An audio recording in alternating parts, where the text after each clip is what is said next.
Ninapenda kukukaribisha tena katika YouTube channel yangu inayojulikana kama Tom Kavishe Gospel TV.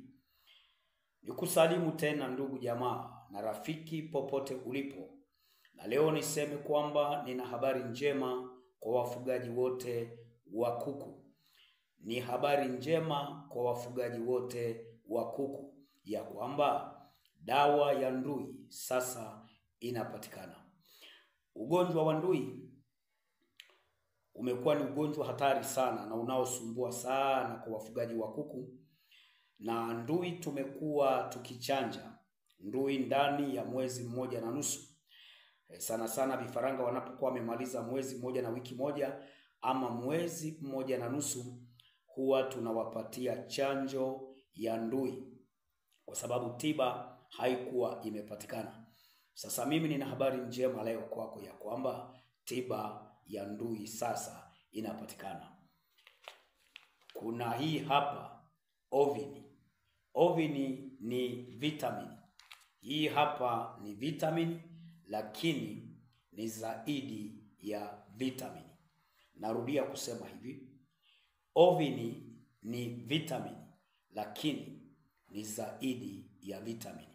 Mimi nimeitumia zaidi ya mara 2 kuku wakiwa wameshambuliwa kabisa na ndui na wakapona kabisa. Na niseme kwamba kampuni inayotengeneza Ovini, sijajua kama wao walishawahi kuifanyia utafiti kwenye ugonjwa wa ndui, kwa sababu hii ni vitamini kama nilivyosema. Na kama Ovini ilishawahi kutangazwa mahali popote kwamba inatibu ndui, mimi basi niseme sijawahi kuona hilo tangazo. Lakini mimi binafsi katika tafiti zangu, sababu unajua unapokuwa mfugaji na unataka mitego yako ya fedha inase vizuri, lazima uwe mbunifu siku baada ya siku. Kuku wangu walipokuwa wameshikwa ndui, nikaijaribisha Ovini kwa sababu mimi ninaelewa kwamba gonjwa la ndui linaweza likasababishwa kwa kuambukiza. Aidha pengine wewe mwenyewe mfugaji umetembelea kwenye mabanda ya wengine, ama kuna mahali popote umepita penye ugonjwa wa ndui unaweza ukaleta kwenye banda lako, lakini pia ndui inaweza ikazuka pia hata hapo kwenye banda lako pia.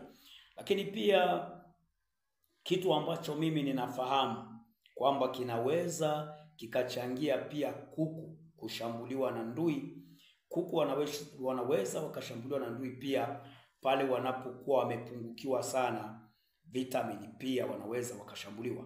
Kwa hiyo mimi nimewahi kutumia vitamins nyingi za makampuni tofauti tofauti na zinafanya vizuri sana kwa habari ya ufugaji wa kuku. Lakini kwa habari ya kutibu ndui nilikuwa sijawahi kukutana na vitamini yoyote ambayo iliwahi kufanya vizuri kwenye hilo eneo. Lakini Ovini nimeitesti na ikafanya vizuri. Kwa mara ya kwanza wakawa wamepona kabisa. Lakini baada ya kuwauza wale, nilipoleta wengine ndani ya miezi kama 2 na nusu wakawa wameshambuliwa tena na ndui, na nikaitumia Ovini kwa mara nyingine na wakawa wamepona kabisa. Lakini sio hivyo tu, nimewahi kuelekeza marafiki zangu ambao pia kuku wao walikuwa wameshambuliwa na ndui, na pia walipoenda wakainunua Ovini pia na kuwapatia, kuku wamepona kabisa. Ndio maana nimekuwa na ujasiri leo nikaona ni share na marafiki zangu tena. Inawezekana hujagundua hili, na kwa sababu mimi nimefaulu kuligundua na limefanya vizuri kwangu, nimeona ni vizuri pia hii niirushe kwa ajili ya marafiki zangu na yeyote ambaye ni mfugaji ambaye anakumbana na jambo kama hili, ama inawezekana pia katika banda lako kuna tatizo kama hilo. Basi hebu kimbia dukani katafute Ovini uweze kuwapatia, uokoe hasara. Usikubali kupata hasara kizembe. Changamka kanunue Ovini, wapatie mfululizo. Vipimo vimeandikwa kwenye hii paketi, utaona vipimo vyake viko pale, kwamba uchanganye na maji kiasi gani. Inategemea sasa na wingi wa kuku wako kwamba wanaweza wakamaliza lita ngapi. Basi utachanganya na maji kulingana na kiasi cha maji ambayo unahitaji kuwapatia kuku au kiasi ambacho wanaweza wakamaliza. Wape mfululizo siku 5. Ovini matokeo yake utayaona kuanzia siku ya pili. Inapoenda kufika siku ya 3, utaona kuku wako tayari vidonda vimesha kauka.